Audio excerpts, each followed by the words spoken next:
ನಾವು ದಿನನಿತ್ಯ ಕೇಳುತ್ತಿರುವ ಸುದ್ದಿ, ಯುವಕರು, ಉದ್ಯೋಗಿಗಳು, ಕುಟುಂಬಸ್ಥರು ಒಂದು ಕ್ಷಣದ ನಿರ್ಧಾರದಿಂದ ತಮ್ಮ ಜೀವನವನ್ನೇ ಅಂತ್ಯಗೊಳಿಸುತ್ತಿದ್ದಾರೆ.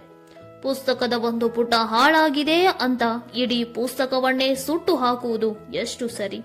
ಇವತ್ತಿನ ಈ ವಿಡಿಯೋ ಯಾರನ್ನು ದೋಷಿಸಲು ಅಥವಾ ಜಡ್ಜ್ ಮಾಡಲು ಅಲ್ಲ. ಈ ಒಂದು ವಿಡಿಯೋ ಒಂದು ಜೀವವನ್ನಾದರೂ ಉಳಿಸಬಹುದು ಎಂಬ ಭರವಸೆ. ಆತ್ಮಹತ್ಯೆಗೆ ಮೂಲ ಕಾರಣ ಸಮಸ್ಯೆ. ಆದರೆ ಸಮಸ್ಯೆಗಳು ಶಾಶ್ವತವಲ್ಲ. ಉದ್ಯೋಗದ ಒತ್ತಡ, ಸಾಲ, ಸಂಬಂಧಗಳ ಕಷ್ಟ, ಪರೀಕ್ಷೆಯಲ್ಲಿ ಫೇಲ್, ಸೋಲಿನ ಭಯ ಇವೆಲ್ಲ ಜೀವನದ ಒಂದು ಹಂತ ಮಾತ್ರ. ಇವೇ ಜೀವನ ಅಲ್ಲ. ನಮ್ಮ ಮನಸ್ಸು ನಮಗೆ ಹೇಳುವ ಸುಳ್ಳು ಏನು? ವೀಕ್ನೆಸ್ ಸ್ಟ್ರೆಂತ್ ಆಗೋದು ಹೇಗೆ? ಆತ್ಮಹತ್ಯೆಗೆ ಮೂಲ ಕಾರಣ ಏನು? ಜೀವನದಲ್ಲಿ ದೃಢತೆ ತಾಳೋದು ಹೇಗೆ? ಇವೆಲ್ಲವನ್ನ ಈ ವಿಡಿಯೋದಲ್ಲಿ ನೋಡೋಣ ಬನ್ನಿ.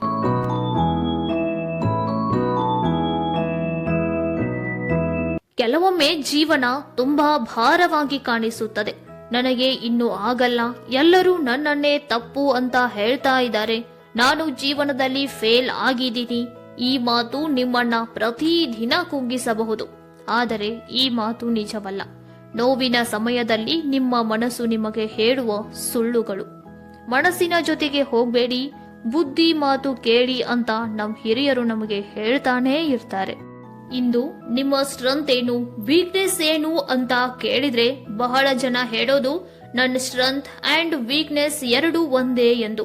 ಕಾರಣ ಅದೇ ವಿಷಯಕ್ಕೆ ಎಷ್ಟೋ ಸಾರಿ ಕಷ್ಟ ಅನುಭವಿಸಿರುತ್ತಾರೆ. ಅದನ್ನ ಹೇಗೆ ಸಾಲ್ವ್ ಮಾಡೋದು ಅಂತ ಯೋಚನೆ ಮಾಡಿರುತ್ತಾರೆ. ಅದ್ರ ಬಗ್ಗೆ ಸಾಕಷ್ಟು ವರ್ಕ್ ಮಾಡಿರುತ್ತಾರೆ. ಇದೆಲ್ಲವನ್ನ ದಾಟಿಕೊಂಡು ಬಂದಿರೋದ್ರಿಂದ ವೀಕ್ನೆಸ್ ಸ್ಟ್ರೆಂತ್ ಆಗಿ ಬದಲಾಗಿರುತ್ತೆ. ಉದಾಹರಣೆಗೆ, ಒಂದು ಹುಡುಗಿ ತುಂಬಾ ಮಾತಾಡ್ತಾ ಇದ್ರೆ ನೋಡೋ ಜನರು ಆ ಹುಡುಗಿ ಎಷ್ಟು ಮಾತಾಡ್ತಾಳೆ ಅಂತ ಅನ್ನೋ ಜನ. ಅದೇ ಮಾತನ್ನ ಬಂಡವಾಳ ಮಾಡಿಕೊಂಡು ಬಿಸ್ನೆಸ್ ಅಲ್ಲಿ ಸಕ್ಸೆಸ್ ಆದ್ರೆ ಅವಳ ಮಾತೇ ಇದಕ್ಕೆಲ್ಲ ಕಾರಣ ಅಂತ ಹೇಳ್ತಾರೆ. ಹಾಗಾಗಿ ಆ ಕೆಲವು ಜನರ ಮಾತಿನ ಮೇಲೆ ಯಾವತ್ತೂ ಗಮನ ಹರಿಸಬೇಡಿ. ಪ್ರತಿಷ್ಠಿತ ಉದ್ಯಮಿ CJ ರಾಯ್ ಆತ್ಮಹತ್ಯೆ ಮಾಡಿಕೊಂಡಿರೋದು ನಿಜವಾಗ್ಲೂ ದುಃಖಕರ. ಅವರ ಆತ್ಮಕ್ಕೆ ಶಾಂತಿ ಸಿಗ್ಲಿ. ಕಾನ್ಫಿಡೆಂಟ್ ಗ್ರೂಪ್ನ ಮಾಲೀಕನನ್ನೇ ಬಲಿ ತೆಗೆದುಕೊಂಡ ಈ ಮನಸ್ಥಿತಿ ಎಷ್ಟೋ ಸಾರಿ ಕುಗ್ಗೋದು ಸಹಜ. ಆದ್ರೆ ಅದಕ್ಕೆ ಪರಿಹಾರ ಸಾವಲ್ಲ, ವಿನಃ ಸಾವಿರಾರು ದಾರಿ. ಆತ್ಮಹತ್ಯೆಯಂತಹ ಕೃತ್ಯಕ್ಕೆ ಮೂಲ ಕಾರಣ ಅತಿಯಾದ ಆಸೆ. ನನಗೆ ಅದು ಬೇಕು, ಇದು ಬೇಕು, ಲಕ್ಸುರಿ ಬಂಗ್ಲೆ ಬೇಕು, ಲಕ್ಸುರಿ ಕಾರ್ ಬೇಕು, ಹೀಗೆ ಕೈಗೆ ಎಟುಕದೇ ಇರೋದ್ರ ಬಗ್ಗೆ ಯೋಚಿಸ್ತಾ ಅದು ಯಾವಾಗ ಸಿಗದಂತೆ ಆಗುತ್ತದೆಯೋ ಆಗ ಡಿಪ್ರೆಷನ್ಗೆ ಹೋಗೋದು.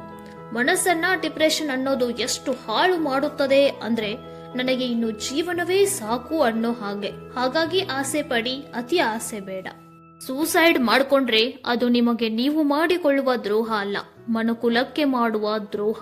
ಸಾಯೋದು ಹೇಡಿತನ. ಇದ್ದು ಹೋರಾಡಿ ನಮ್ಮ ಮನುಕುಲಕ್ಕೆ ಮಾದರಿಯಾಗಬೇಕು. ನಿಮ್ಮ ಜೀವನವನ್ನ ನೀವು ಪಡೆದುಕೊಂಡು ಬಂದಿದ್ದಲ್ಲ. ಯಾವುದೇ ಒಂದು ಸುಪ್ರೀಂ ಪವರ್ ನಿಮಗೆ ಕೊಟ್ಟಿರೋ ಗಿಫ್ಟ್.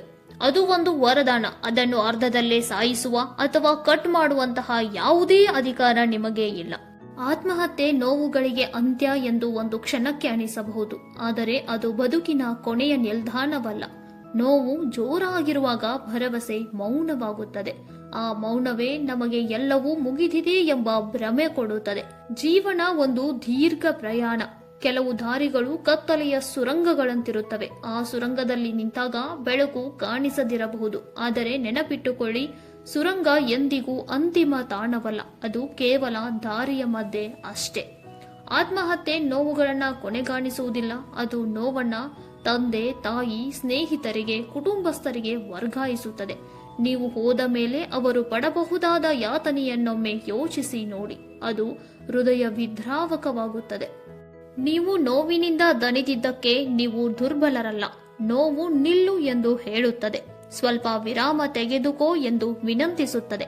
ಸ್ವಲ್ಪ ವಿರಾಮ ಸಾಕು ಬದುಕಿನ ಪಯಣವನ್ನ ಮುನ್ನಡೆಸಲು. ಅಮೂಲ್ಯವಾದ ಈ ನಿಮ್ಮ ಜೀವಕ್ಕೆ ಸ್ವಲ್ಪ ಸಮಯ ಕೊಡಿ. ನೀವು ಇನ್ನೂ ಕಲಿಯಬೇಕಾದ ಪಾಠಗಳಿವೆ, ನೋಡಬೇಕಾದ ದಿನಗಳಿವೆ, ನಗಬೇಕಾದ ಕ್ಷಣಗಳಿವೆ. ಯಾರಿಗೋ ನೀವು ಇನ್ನು ಬೇಕಾಗಿದ್ದೀರಾ. ಇವತ್ತಿನ ನೋವು ನಾಳೆ ನಿಮ್ಮ ಶಕ್ತಿಯಾಗಬಹುದು. ಜೀವನದಲ್ಲಿ ಯಾರೂ ನಿಮಗೆ ಹೇಳದೇ ಇರಬಹುದು. ಇಂದು ನಾನು ಹೇಳುತ್ತೇನೆ, ನೀವು ಮುಖ್ಯ, ನಿಮ್ಮ ಅಸ್ತಿತ್ವ ಮುಖ್ಯ. ಇನ್ನೊಂದು ದಿನ ಉಳಿಯುವುದು ಮುಖ್ಯ.